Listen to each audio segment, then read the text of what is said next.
queridos, a paz do Senhor. Chegamos à penúltima aula do nosso trimestre. Eu tenho certeza que tem sido um trimestre de grande crescimento e aprendizado. Como falamos desde a primeira aula, as lições comentadas pelo pastor Osiel Gomes têm um cunho teológico maravilhoso, mas, sobretudo, de uma aplicação prática tremenda, gloriosa. Pastor Osiel Gomes é um grande homem de Deus, um excelente ensinador, excepcional mestre na palavra, e nós louvamos a Deus pela vida do pastor Osiel. Meu abraço a ele mais uma vez. Pastor Osiel, glórias a Jesus pela sua vida e por esses comentários tão grandiosos, tão gloriosos que o Senhor nos trouxe durante esse trimestre. Estudaremos ainda hoje a lição de número 12, no próximo domingo, a nossa última lição, mas eu tenho certeza que isto tem sido transformador para a sua vida, assim como está transformando a minha vida. A você que está conosco, eu gosto sempre de dizer que é um sinal de prestígio a sua presença aqui na Academia de Pregadores. Eu me sinto imensamente alegre e grato a Deus pela sua vida. Seja muito bem-vindo à nossa penúltima aula do trimestre. Como disse, é a nossa 12ª lição, 19 de junho de 2021, domingo. O título da nossa lição é A Bondade de Deus em nos atender. A bondade de Deus em nos atender. Isso é glorioso quando nós pensamos num Deus que é todo-poderoso, soberano, que não precisa de nós para nada. Deus precisa de nós para pregar a palavra. Deus não depende de nós. Eu vou mudar o tema. Não depende de nós para nada. É claro que é preciso que nós trabalhemos para que o reino de Deus cresça, e nós fazemos isso com alegria, fazemos isso como forma de gratidão a Deus pelo que Ele tem feito por nós. Mas Deus não depende de nós para nada.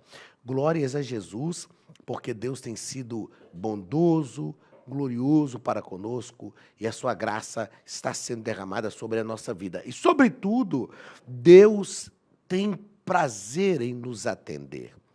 Nós vamos aprender isso na lição de hoje. A bondade de Deus em nos atender. Você é atendido pelo Deus de todos os céus e de toda a terra. Você é atendido pelo Rei dos Reis e Senhor dos Senhores. Isso não é místico, isso não é um conto de fadas, isso é uma realidade. Quantas vezes Deus já te atendeu? A mim Ele já atendeu diversas vezes e está sempre atendendo. Então, nós somos atendidos bondosamente pelo Deus, que é o Senhor de toda a terra. O texto áureo da nossa revista está em Mateus capítulo 7 e versículo 11. Se vós, pois, sendo maus, sabeis dar boas coisas aos vossos filhos, quanto mais vosso Pai que está nos céus dará bens aos que lhe pedirem. Jesus está fazendo uma comparação conosco. Nós somos seres humanos, falíveis, pecadores. E ele diz, olha, se os filhos de vocês pedirem para vocês um pão, vocês vão dar uma pedra? Eu tenho filhos e sei o que é isto, o pedido de um filho. Move o nosso coração, principalmente em obediência, não é verdade? Quando os filhos estão em desobediência, que eles pedem alguma coisa, a gente diz, eu até podia dar, mas não vou dar não. Você não está merecendo, não vou dar. Não é punição, mas é porque a gente quer que o filho aprenda que a gente não é só uma fonte de renda para eles. A gente quer que os filhos aprendam que nós não somos só uma fonte de recurso. Nós somos pais, nós amamos, queremos e podemos ajudá-los, mas nós queremos que isso seja feito como uma resposta de um relacionamento saudável. É claro que Deus, nós já estudamos aqui, faz nascer o sol sobre justos e injustos, faz cair a chuva sobre justos e injustos, e eu costumo falar que Deus não tem filhos prediletos. Não tem. Deus não tem filhos prediletos, mas os filhos obedientes conquistam e têm um lugar no coração do Pai. Isso é humano, isso é algo lógico. Quando o filho obedece, nós nos dispomos de uma forma mais intensa, de uma forma mais fácil abrimos mais o nosso coração. Então, se nós, sendo maus, sabemos dar boas coisas aos filhos, imagine Deus, que é bom em essência. Verdade prática. Deus é um pai amoroso que concede aos seus filhos aquilo que realmente é bom para eles. Algo que é preciso destacar aqui, ó. Concede aos seus filhos aquilo que realmente é bom para eles. Eu falo isso com os meus filhos. Como pai, eu não consigo, ainda que eles queiram, é impossível dar aos filhos aquilo que é ruim para eles. É impossível. Eu não posso. Às vezes o filho, papai, mas eu queria tanto. Eu falo, mas eu não consigo. Eu sou pai, não é porque eu não quero. Isso não vai ser bom para a sua vida, isso vai ser uma destruição para você, isso vai ser algo trágico, traumático para você. Eu não posso te dar, porque eu sou seu pai. E às vezes o filho pede para a gente algumas coisas que a gente sabe que não vai ser benéfico. E nós fazemos também isso com Deus. Às vezes pedimos a Deus algumas coisas que Deus sabe que não vai ser bom para a gente. Aí Deus não dá. E a gente fica chateado, aborrecido. Ok, não vou tirar a sua razão de ficar chateado porque Deus não te deu aquilo que você queria. Mas Ele não vai te dar porque não vai ser bom para você. Nós precisamos entender que tudo que Deus dá para nós é bom.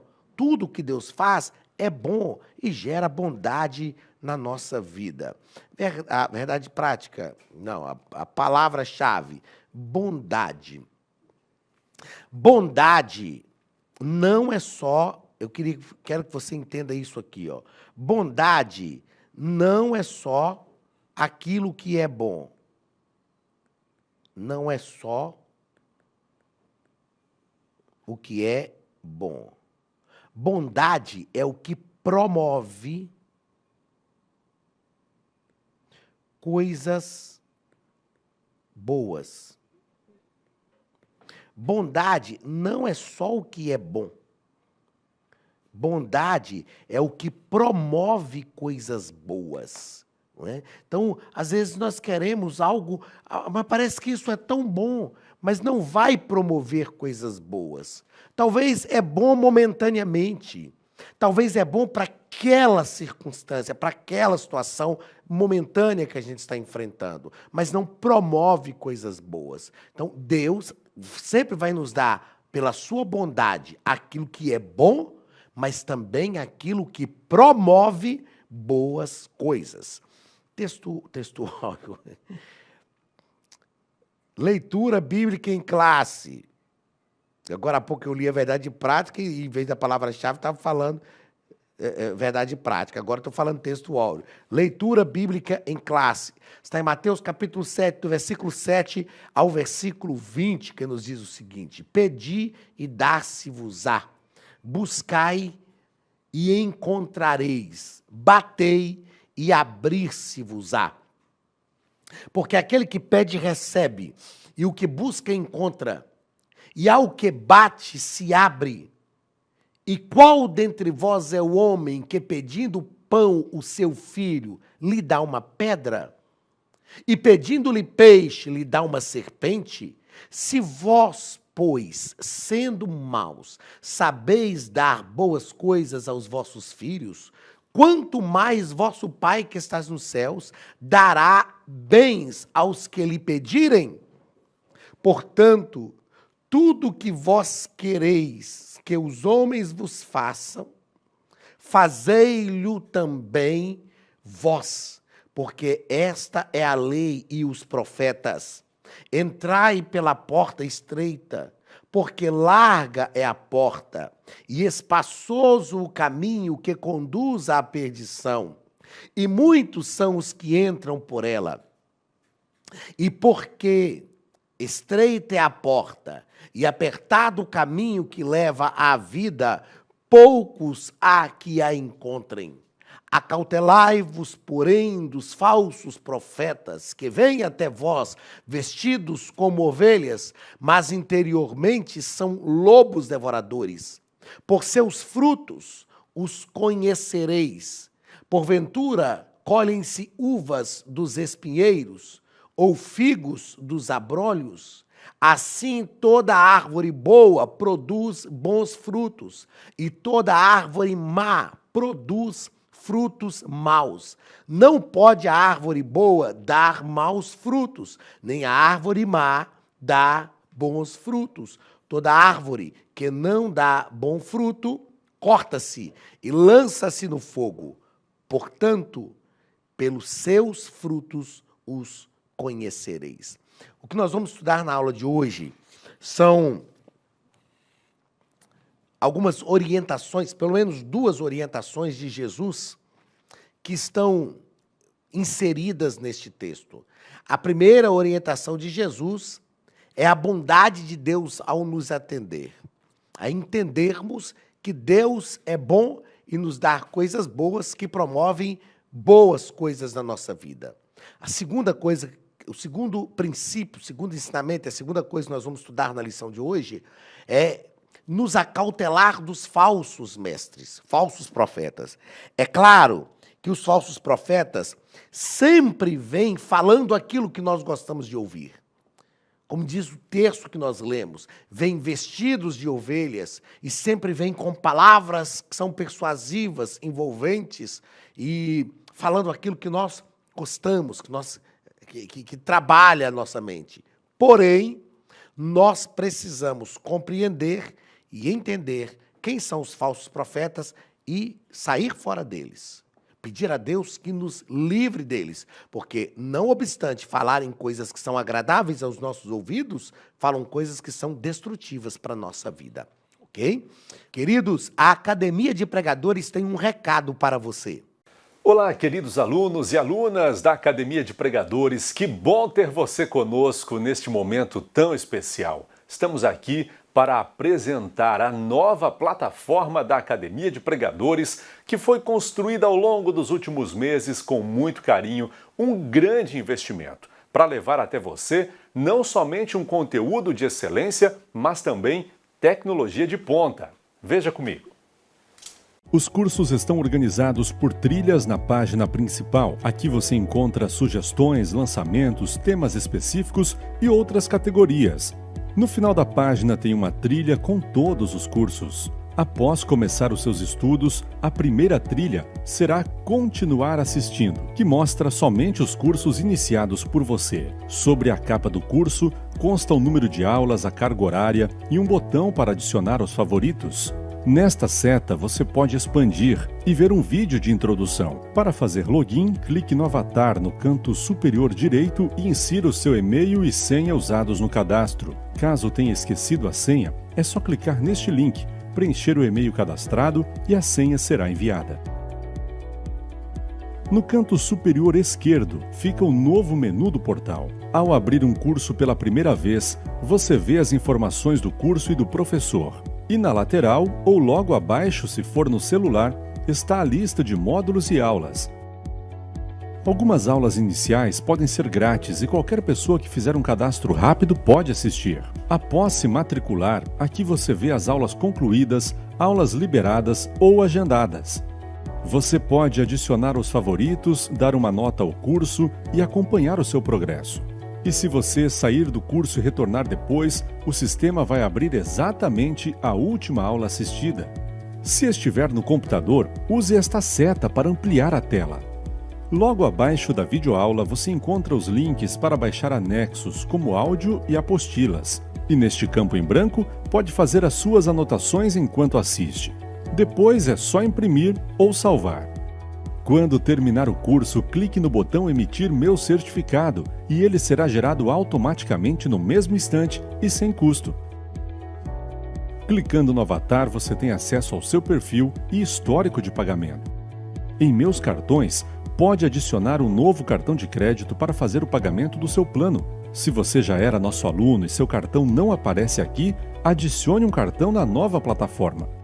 Então aproveite as novidades e clique em Assine Agora. Escolha um dos planos e tenha acesso a todos os cursos imediatamente. Venha para a Academia de Pregadores, a maior escola bíblica online do Brasil.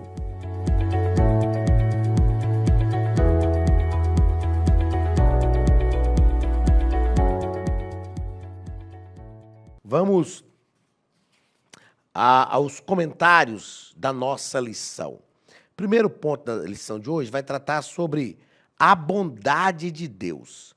E no primeiro parágrafo vamos falar sobre a definição de bondade. E uma coisa que nós entendemos é que bondade é um dos atributos de Deus. Deus é bom em essência. Deus é bom em essência. Quando eu olho para a Bíblia e percebo esta bondade de Deus, ela é uma bondade que envolve todas as coisas, porque ela é um atributo. Ela é um atributo. O que é atributo? É aquilo que é peculiar. É aquilo que forma, é aquilo que é uma característica peculiar de Deus. E a bondade é um atributo peculiar de Deus. Eu estava ministrando há uns tempos atrás e eu disse que até mesmo a morte, como consequência do pecado, é um ato de bondade de Deus. Foi um ato de bondade de Deus para Adão e Eva e para toda a humanidade. Passar pela morte é uma oportunidade que nós temos de não viver eternamente no sofrimento. Para nós que somos salvos, então, a morte é só uma passagem, é só uma transição. Ela vem como consequência do pecado, ceifa a nossa vida, mas nos projeta para a vida eterna, ao lado do Senhor eternamente. Então, o decreto da morte como consequência do pecado foi um ato de bondade de Deus para com a nossa vida. É preciso nós compreendermos isto. Sendo a bondade de Deus um atributo, nós aprendemos quando estudamos teontologia, nós aprendemos sobre atributos comunicáveis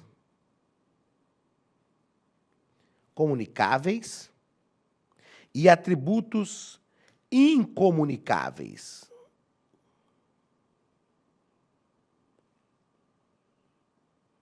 Atributos comunicáveis e atributos incomunicáveis. O que são atributos comunicáveis e atributos incomunicáveis? Os atributos comunicáveis são atributos que Deus comunicou ao homem. Quando Deus criou o homem à sua imagem e semelhança, Deus comunicou, deu ao homem alguns atributos. Bondade, amor e alguns outros. Agora, existem atributos incomunicáveis. São atributos de Deus peculiares à sua existência, que ele não comunicou, onisciência, onipresença, onipotência. Deus não comunicou esses atributos ao homem. Por que eu estou dizendo isso? Porque é possível ser bom. Eu tenho um livro lá em casa, repito aquilo que eu já falei em aulas anteriores. Não lembro o nome do autor, mas quem quiser pode buscar meu número de telefone, que é o WhatsApp, nas redes sociais, minhas redes sociais, as redes sociais da Academia de Pregadores. Tem lá o meu Instagram, que é pastor, por extenso, pastor o Anderson S. Silva, é o meu Instagram, @pastor o Anderson S. Silva. Tem também o YouTube, que é PR o Anderson Silva. Pode buscar lá, tem lá os meus contatos e também nas redes sociais da Academia de Pregadores. Me manda um WhatsApp que eu te respondo. Aí você aproveita para se inscrever lá no canal do YouTube, para seguir a gente no Instagram, tem aulas, enfim.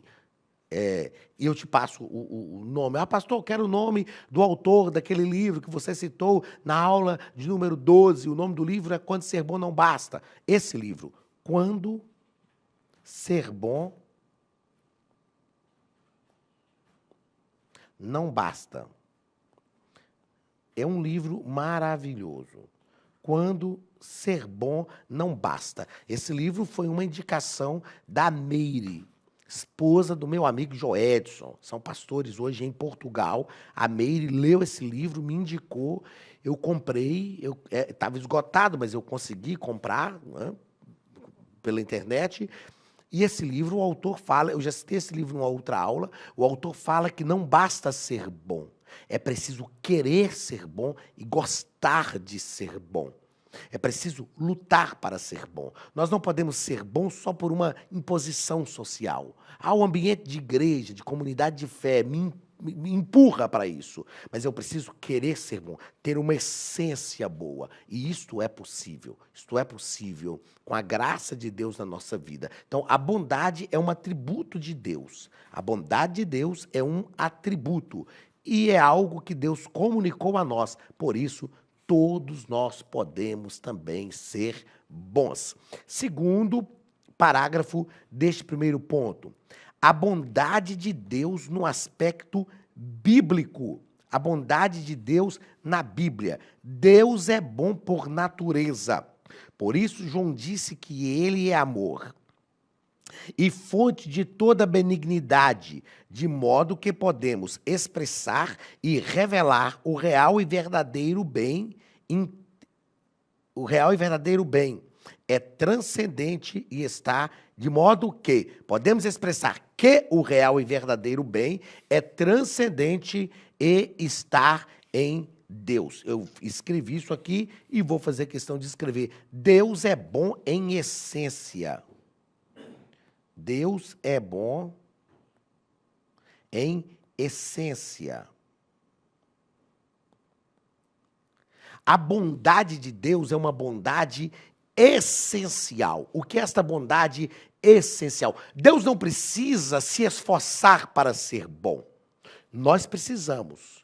Porque existem diversas situações da nossa vida que nos empurra para sermos maus. Eu já falei aqui em aulas anteriores também que principalmente quando nós lidamos com pessoas más, o pior das pessoas más não é só a maldade que elas têm em si, mas é a maldade que elas são capazes de despertar em nós. E nós precisamos ter cuidado para não sermos aquilo que nós nunca quisemos ser.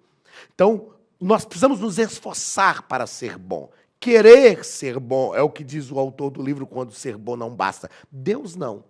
Deus é bom em essência. Esse é o aspecto bíblico de Deus. Tudo isso, e a gente vê isso desde Gênesis. Tudo que Deus fez em Gênesis era bom. Por quê? Porque o que Deus faz tem a essência daquilo que Ele é.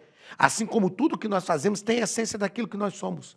Aí você vai lendo Gênesis, os relatos da criação, e nos relatos da criação nós vemos dizer, e viu Deus que isto era bom, e viu Deus que isto era bom. Por quê? Tudo que Deus faz é bom, porque está ligado à essência daquilo que Ele realmente é. Terceiro parágrafo deste primeiro ponto vai falar sobre a bondade de Deus no aspecto teológico.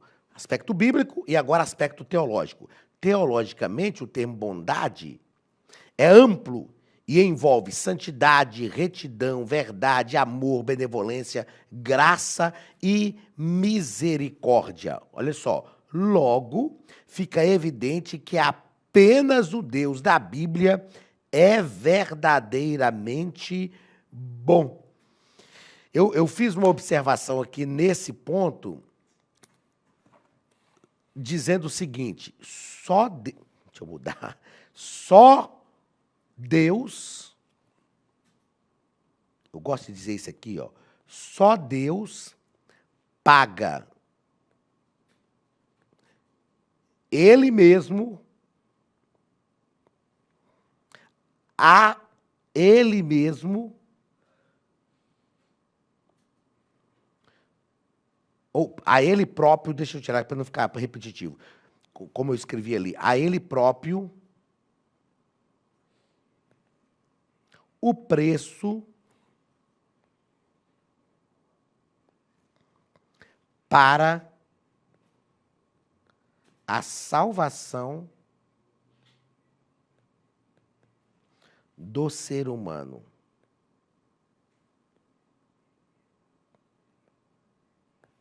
Veja só, quando nós estudamos, principalmente mitologia grega, nós vamos aprender que os deuses gregos eram deuses irados, que se iravam com o ser humano e com outros deuses também, e toda vez que eles se iravam com o ser humano tinha que oferecer um sacrifício para aplacar a ira deste Deus. Todos os deuses, quando você estuda mitologia grega e estuda divindades do mundo antigo, enfim, como um todo, você vai perceber que os deuses estão sempre irados com o ser humano e o ser humano oferece um sacrifício para aplacar a ira desse Deus. Todos os deuses são assim. Só o nosso Deus, só Deus paga ele mesmo a ele próprio. Porque o preço que Deus pagou não foi para o diabo, porque nós pecamos não contra o diabo, mas contra Deus. Quando estudamos a martiologia, nós aprendemos isto. Só Deus, então, paga. Quem poderia pagar esse preço para Deus? O preço do pecado. Quem poderia pagar para Deus, sendo Deus um Deus todo poderoso? Quem poderia pagar para Deus? Isso aqui, ó, está ligado a aqui, ó. Quem poderia pagar para Deus o preço do pecado que nós cometemos contra Ele? Ninguém. Então, só Deus paga a Ele próprio o preço da salvação do ser humano. Ó, isso é intensamente bondoso. Isso é intensamente glorioso. Se Deus não pagasse Ele mesmo, para Ele próprio, o preço da nossa salvação, nós estaríamos perdidos. Estaríamos perdidos. O Senhor é bom e a sua graça é dispensada até para aqueles que não merecem. Isso aqui, gente, é o que nós chamamos de graça. Isto é a graça comum. A graça de Deus está derramada sobre toda a humanidade. E aí a Bíblia diz, nós já tratamos isso aqui em aulas anteriores, ele faz nascer o sol sobre justos e injustos e faz chover sobre justos e injustos. Isto é a graça de Deus, a bondade de Deus que é derramada sobre a vida da humanidade. Segundo ponto, há dois caminhos para escolher. Dois caminhos. A porta fala de acesso a uma nova vida e a nova experiência com Deus. E o caminho é a nova conduta adotada por aqueles que abandonaram a trilha do pecado e agora seguem o melhor e único caminho. Jesus fala da porta estreita e a porta larga, o caminho apertado e o caminho largo. Então a porta fala de uma nova vida, entramos numa nova porta. Jesus diz, eu sou a porta, nós entramos por ele, mas ele diz, eu sou o caminho, estamos trilhando este caminho. Nós precisamos entender isso, entramos pela porta que é Cristo. Você vai entender, e eu vou falar agora no segundo parágrafo, a questão da porta estreita, que muitos julgam como algo, é tão difícil ser crente porque a porta é estreita. Eu já penso o contrário. Eu penso que a porta estreita torna a coisa mais prática para a gente.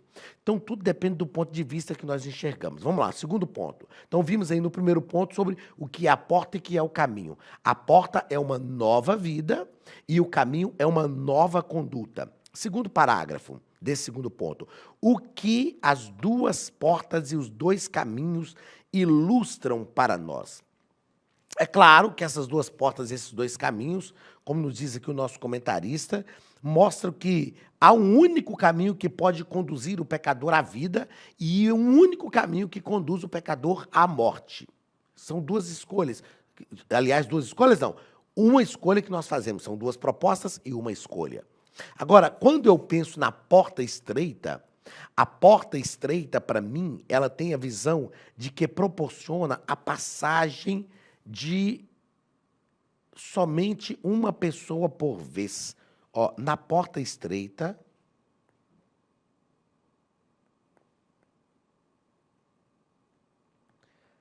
passa somente um por vez.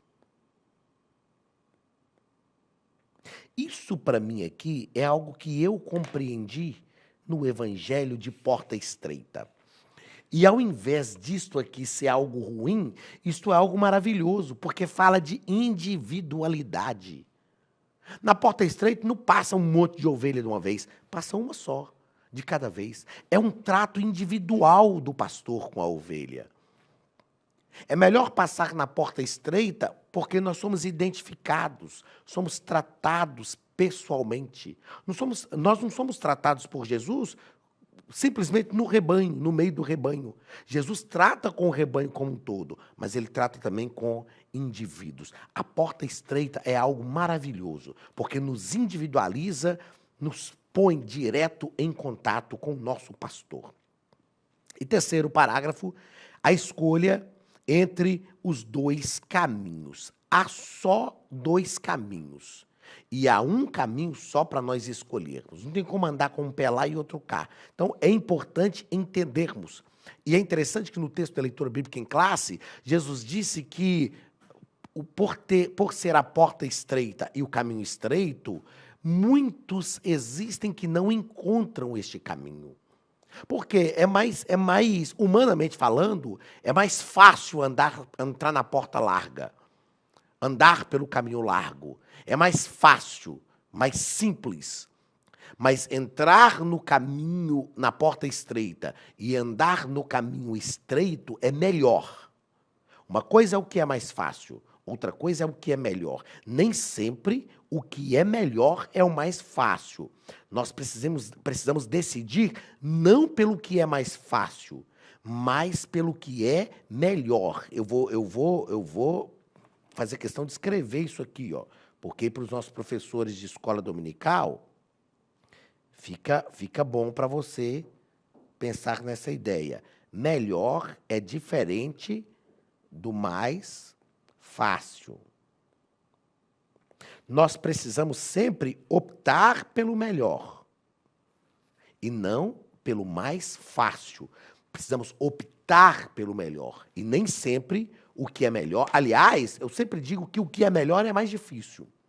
O que é melhor, geralmente, com as suas raríssimas exceções, o que é melhor vai ser mais difícil. Nós devemos rejeitar o mais fácil e optar pelo melhor.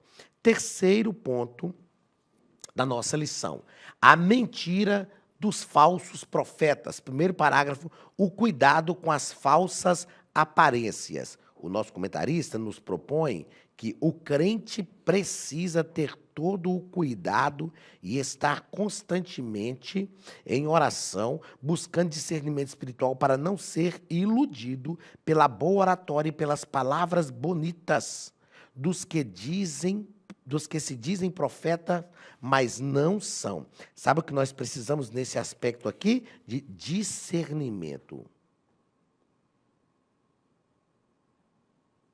Como eu disse no início da nossa aula, às vezes os falsos profetas falam aquilo que nós queremos ouvir, mas não é aquilo que é verdade para a nossa vida. Geralmente, os falsos profetas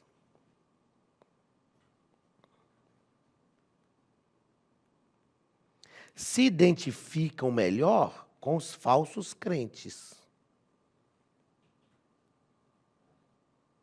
Porque os crentes de verdade sabem identificar os falsos profetas. Geralmente, nós temos a tendência de ser atraídos por aquilo que se assemelha conosco. Em Minas Gerais, nós temos um dito popular que diz que um gambá cheira o outro. A gente, o mau cheiro do gambá é um trem terrível. Às vezes a gente está passando na estrada, em Minas Gerais tem muito isso, aquelas estradas do interior, aí dá aquele, a gente chama de catingão.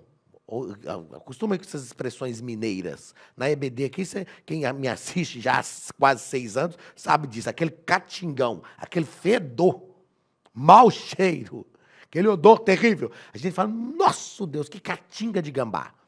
Mas um gambá consegue cheirar o outro. Ou seja, nós somos atraídos por aquilo que se assemelha a nós. Os falsos profetas geralmente são bem atrativos aos falsos crentes, porque quando nós somos crentes de verdade e buscamos discernimento de Deus para a nossa vida, nós não somos iludidos facilmente pelos falsos profetas. Então, algumas coisas nos ajudam a identificar os falsos profetas. E o segundo parágrafo vai tratar disso. Como detectar os falsos profetas? Para mim, a primeira maneira de determinarmos os falsos profetas é sermos crentes de verdade. Porque se formos crentes de verdade, nós vamos identificar os falsos profetas. Primeiro, identificamos os falsos profetas pelos seus ensinamentos, que são ensinamentos extrabíblicos, pelos seus frutos, que não são frutos bons, e também pelo seu ensino.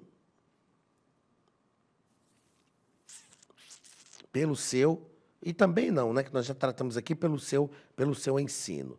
Então, duas maneiras de detectar os falsos profetas.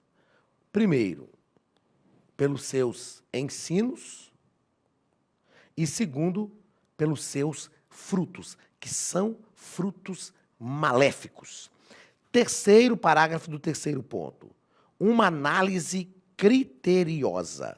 Uma análise criteriosa. Tanto no Novo Testamento quanto no Antigo Testamento, sempre existiram falsos profetas. Em geral, eles profetizam somente aquilo que as pessoas desejam ouvir e não se cansavam de dizer que foi o Senhor que disse. Quando nós vemos pessoas que só dizem aquilo que aparentemente é tão agradável, nós precisamos ligar o sinal de alerta. Existem hoje esses por aí, massageiam o ego, é aquela mensagenzinha mamão com açúcar, ai, que lindo, glória a Deus. É aquela mensagem que não produz comprometimento, uma mensagem que não confronta a gente. Nós precisamos ser confrontados pela palavra, irmãos. E isso é bom para a nossa vida. Eu não estou falando aqui que eu apoio aquela turminha também que diz, meu ministério é o ministério de João Batista, que vive dando pancada para lá e para cá. O ministério de João Batista. É o ministério de João Batista, mas você não quer viver no deserto, não quer andar vestido de pele de animais e nem comer gafanhoto e mel silvestre. Né? Quer viver nos grandes centros, andar com as melhores grifes e comer sempre o melhor. Então, esse negócio de ministério de João Batista é um negócio que a gente tem que pensar. Se os camaradas gostam de bater pancada, pancada, pancada, pancada, a pessoa não tem outra coisa. Não tem um texto bíblico, não sabe explanar um texto bíblico. A pregação é só pancada no povo. Não, o povo de Deus tem que receber consolo também. Mas também, se por num extremo tem esses aí, os Joões Batistas da vida, no outro extremo estão os falsos profetas. Só aquela mensagenzinha mamão com açúcar que nunca confronta, autoajuda. Não, nós precisamos ser equilibrados. Então, quando você vê o camarada que só fala coisa boa, que nunca tem uma mensagem de confronto, liga o sinal de alerta. Liga o sinal de alerta, porque pode ser um falso profeta chegando. Tá bom? Queridos, Deus abençoe a sua vida, que Deus te guarde em tudo. Na semana que vem estaremos juntos novamente na nossa última aula do trimestre e eu tenho certeza que vai ser bênção para a sua vida. Deus te abençoe, um grande abraço e até a semana que vem, em nome de Jesus. Estude a Bíblia Sagrada de forma simples, pela internet, mas com profundidade. Desvende os mistérios da palavra e transforme completamente seu conhecimento bíblico e sua vida ministerial. Este projeto inovador, inédito em língua portuguesa, reúne alguns dos melhores ensinadores da atualidade para capacitar a igreja e preparar líderes. Já são milhares de alunos em 48 países que estão desfrutando de aulas espirituais e cheias de revelações. Na Academia de Pregadores, você vai encontrar professores que são referência naquilo que falam, preparados para ensinar. Nomes como Elianai Cabral, Cláudio Gama, Alan Prisotti, Napoleão Falcão, Carvalho Júnior, Benhur Lopes, Josué Brandão, Elias Torralbo e muitos outros. Cursos com certificados, reconhecimento e conteúdo de excelência. Tenha acesso ilimitado a todos os cursos pagando apenas R$ 49,90 por mês. Veja as aulas pelo computador, pelo tablet ou no celular, numa moderna plataforma digital, no horário que quiser. Você ainda pode rever as aulas sempre que precisar. Aproveite esta oportunidade e faça parte da Academia de Pregadores, a maior escola bíblica e teológica online.